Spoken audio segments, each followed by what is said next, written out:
Friends, ఇవాళ ఒక చిన్న కథ చదువుదామా? అపాయంలో ఉపాయం. ముమ్మిడివరం అనే ఊరిలో శివ అనే తెలివైన కుర్రవాడు ఉండేవాడు.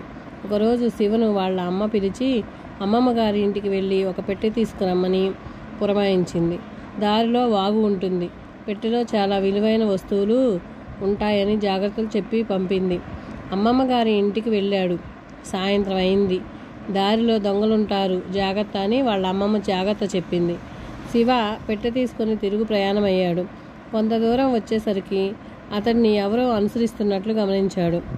నడకలో వేగం పెంచగా వెనుక నుంచి దొంగ తనను తరుముతున్నట్లు గుర్తించి ఉపాయం ఆలోచించాడు.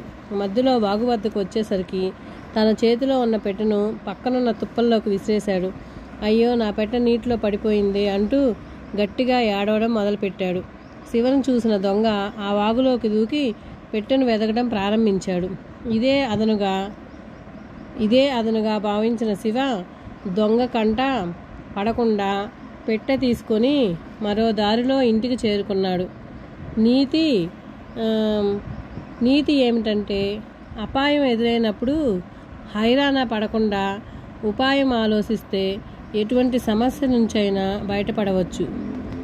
ఇది ఫ్రెండ్స్ కథ. మీకు నచ్చినట్లయితే లైక్, షేర్, సబ్స్క్రైబ్ ప్లీజ్ అండి.